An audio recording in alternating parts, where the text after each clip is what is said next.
Supreme court भी ये कह रहा है कि जो डॉक्टरों के साथ हो रहा है वो ठीक नहीं हो रहा है। सबको अपनी बात रखने का अधिकार है और किसी भी प्रदेश में अगर स्त्रियां सुरक्षित नहीं है, बच्चियां सुरक्षित नहीं है, तो वो किसको कहेंगे कि सरकार अच्छा काम कर रही है। मैं इसीलिए हमेशा कहता हूं कि कम से कम 50-55 धर्माचार्य सदन में होने चाहिए, जिससे उचित और अनुचित का निर्णय सही ढंग से कर सके। आप एक बात मानिए इस बात को कि अगर धर्माचार्य होंगे तो वो बता सकेंगे कि हम लोग किस आध्यात्मिक जगत की ओर, हम लोग किस भारत की बातें कर रहे हैं। अगर हम भारत की बातें कर रहे हैं तो यहाँ कानून हमें वैसे बनाने पड़ेंगे जिससे सिर्फ हमारी बच्चियां ही नहीं, पूरी मानव जाति सुरक्षित हो। बच्चियां, आप कह रहे ममता बनर्जी कौन है? एक स्त्री है, एक देवी है, एक स्त्री शरीर में है। और स्त्री शरीर में होते हुए क्या उन्हें नहीं पता कि जब भी इस बच्ची के साथ में, किसी भी बच्ची के साथ में ऐसी भयावह है घटना घटती है तो उसके साथ क्या करना चाहिए, उसके साथ व्यवहार क्या होना चाहिए? क्या उन्हें नहीं पता? और अगर वो ऐसो नहीं संभाल सकती है तो मैं सीधे सीधे कहता हूं, जिन लोगों को ये लगता है कि हम अपने प्रदेश को संभालने में और ऐसी घटनाएं घटने से रोकने में असमर्थ हैं, तो उन लोगों को अपना इस्तीफा दे देना चाहिए। और इसमें राज्यपाल को भी और राष्ट्रपति साहब को भी सोचना चाहिए कि हम अपनी बच्चियों को कैसे सुरक्षित कर सकते हैं।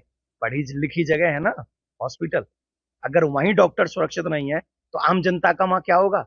बंगाल में और सनातनियों का क्या हो रहा है? क्या बांग्लादेश से हम लोग अभी शिक्षा नहीं ले रहे हैं? अगर बांग्लादेश से अभी शिक्षा नहीं ले रहे हैं तो हमको पछताना पड़ेगा। फिर एक बार देश की जनता को मैं कह रहा हूं, फिर एक बार मैं सभी जितने भी शासक हैं उनसे कह रहा हूं, कम से कम 50-55 धर्माचार्यों को सदन में आने दीजिए और उनको लाकर सही मायने में कैसे चारित्रिक उत्थान व्यक्ति का होगा, उसके बाद देश का विकास होगा, सही मायने में उसी को विकास कहा जाएगा। महाराज जी, विपक्ष जो है कह रहा है कि मुद्दे को वो हवा दी जा रही है, घटनाएं तो और भी होती है लेकिन उसके ऊपर चर्चा नहीं होती है। मैं ये कह रहा हूं, घटना कहीं भी घटे, अगर स्त्री के साथ, कन्या के साथ, लेडीज के साथ घटना कहीं भी घटती है, अब वहां सुप्रीम कोर्ट कह रहा है कि एफआईआर करने में देरी हुई। क्यों होती है एफआईआर लिखने में देरी? किस लिए होती है?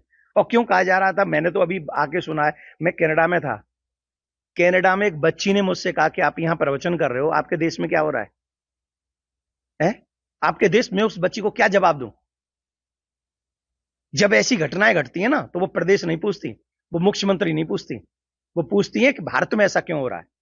और इसके लिए बहुत जरूरी है चारित्रिक उत्थान, इसके लिए बहुत जरूरी है कि जितने भी लोग कुर्सियों पर बैठे हैं वो उसकी मर्यादा का पालन करें। अगर नहीं कर सकते तो कुर्सी छोड़ें और किसी अच्छे को आने दें।